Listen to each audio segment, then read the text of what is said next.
Ivan Cicconi, laureato in ingegneria a Bologna, autore di saggi e ricerche sul settore delle costruzioni e sul tema degli appalti. Ha lavorato in diverse società di ricerca e alla Facoltà di Architettura e all'Università La Sapienza di Roma, al Politecnico di Torino.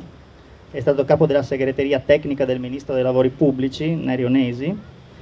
e direttore generale di Nuova Quasco, che è una delle più importanti società di ricerca per la qualità degli appalti e la sostenibilità del costruire.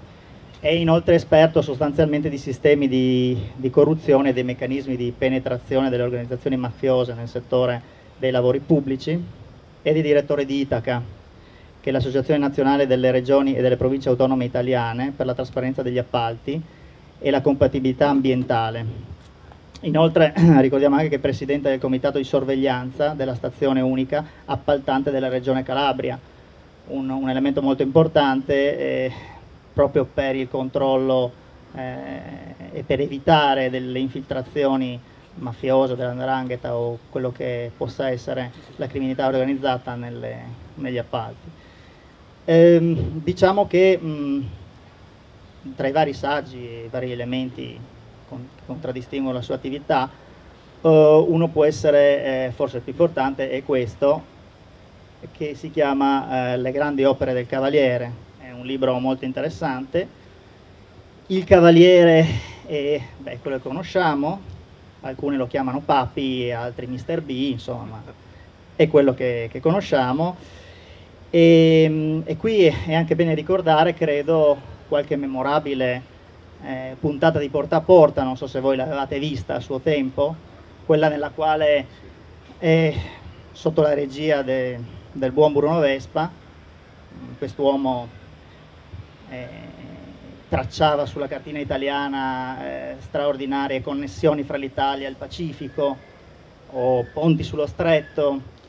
però quello che forse è più interessante da dire è che lui affermava assolutamente che queste grandi opere non sarebbero costate nulla agli italiani, in quanto con l'utilizzo del project financing in sostanza le aziende private avrebbero messo i soldi, avrebbero preso poi, avrebbero avuto i cavi dalla gestione di queste opere e quindi il cittadino italiano non avrebbe avuto nessun problema. Naturalmente tutto questo è rigorosamente assolutamente falso, in quanto i soldi li prenderanno dalle nostre tasche, dalle tasche dei cittadini, come spiegherà anche con quali meccanismi, spiegherà l'ingegner Cicconi. Sostanzialmente i cardini di questo sono queste definizioni di general contractor e project financing, che sostanzialmente sono delle modalità più così, degli inglesismi per poterci mettere le mani in tasca in maniera più così, più elegante, sì, più dall'ordine inglese, insomma. E questi qua sono chiaramente però sono istituti che anche esistono all'estero, ma sono stati personalizzati all'italiana, quindi inserendo le cose che servivano all'establishment e quindi sostanzialmente facendo dilagare quel modello TAV di cui ci parlerà l'ingegnere e poi ovviamente la sua applicazione alla nostra realtà, in quanto l'incontro si chiama appunto il nord-est tra globalizzazione e illegalità. E diciamo che colonna portante di tutto questo è la creazione di SPA, alle quali vengono conferite anche le proprietà dell'infrastruttura, che è una cosa estremamente importante e grave, perché proprio l'Unione Europea voleva evitare questo, voleva far sì che ci fosse più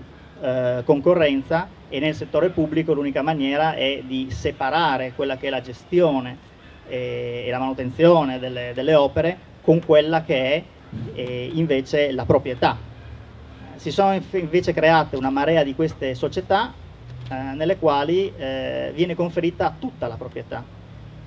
delle infrastrutture, ma poi anche se andiamo più a livello locale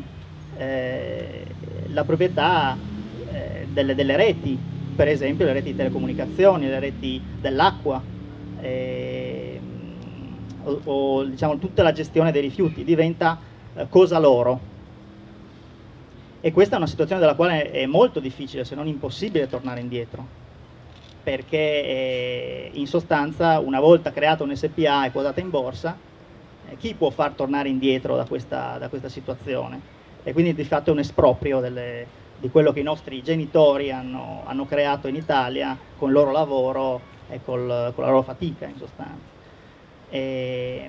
Questo ovviamente poi, per concludere, spiana la strada alle infiltrazioni della malavita organizzata, della mafia, della camorra, nel settore dei lavori pubblici, in questi altri settori a livello locale, eccetera.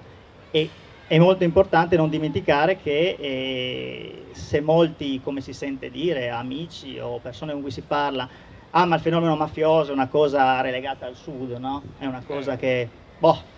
tanto quei terroni lì, se hanno la mafia, ma chi se ne frega, noi non ce l'abbiamo. Invece la mafia dei colletti bianchi va dove sono i soldi, ed i soldi forse ne sono più al nord che al sud, da questi punti di vista. E quindi nel Triveneto la mafia è ben presente, come è molto presente in Lombardia, forse uno dei posti dove è più presente in assoluto, e quindi ce l'abbiamo qui, ce l'abbiamo nei consigli di amministrazione delle municipalizzate, forse, può darsi. In ogni caso abbiamo molto facilmente il metodo mafioso, che consta di appropriarsi di tutte quelle che sono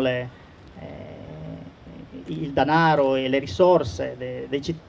cittadini e poi usufruirne come meglio loro credono, quindi facendole arrivare nelle tasche dei soliti noti o ignoti che siano.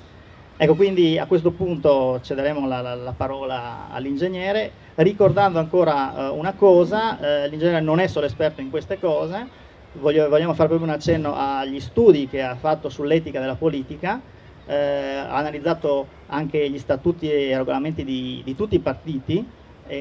trovando all'interno cose che fanno molto spesso accapponare la pelle, insomma. E questo sostanzialmente perché credo provenga da una domanda: ma come mai i partiti possono consentire cose di questo genere? Lo consentono perché sono dei comitati d'affari, perché se ce le hanno, qualora ce le abbiano, i comitati di garanzia o cose del genere, provviviri o quanto siano, questi sono solo scatole vuote che servono solo a piazzarci lì qualcuno per dargli dei soldi, forse. Quindi c'è anche questo, diciamo, impegno nell'etica della politica. A questo punto, ingegner Cicconi.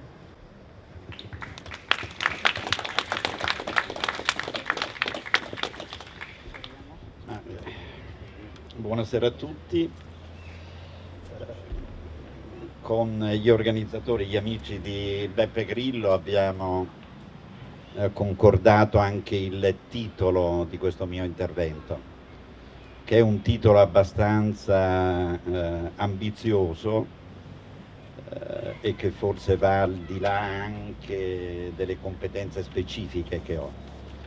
Il titolo che abbiamo concordato è Nord-Est fra globalizzazione e illegalità. Ovviamente non sono esperto, non sono un economista e non sono esperto di globalizzazione, però penso di poter dare, a partire dalle mie competenze professionali specifiche che riguardano prevalentemente la realizzazione di infrastrutture pubbliche o più comunemente di appalti pubblici, di offrirvi una chiave di lettura fondamentale per capire anche i processi di globalizzazione che fino ad oggi sono stati descritti in maniera molto generica,